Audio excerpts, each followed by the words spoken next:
Il est 5h36 sur Europe 1. Le déconfinement a débuté il y a tout juste une semaine en France et c'est l'heure de tirer les premiers bilans. Sur le plan sanitaire, il va falloir attendre encore un peu, mais sur le plan économique, déjà les nouvelles sont rassurantes, Carole Ferry.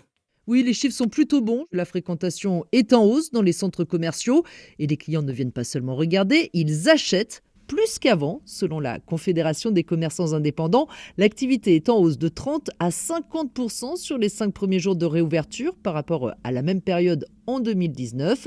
Ce qui a notamment très bien marché, c'est l'habillement. Contrairement au premier confinement, le secteur de l'enfant n'est pas le seul à avoir profité de cette dynamique.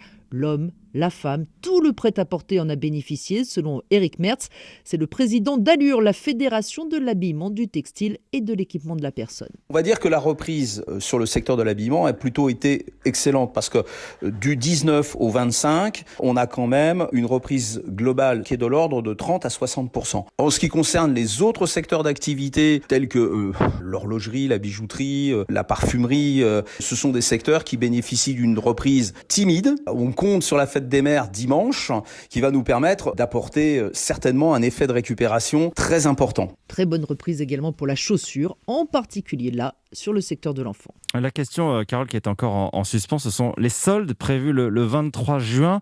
Certains commerçants veulent les repousser à la mi-juillet. Est-ce qu'on en sait plus aujourd'hui ?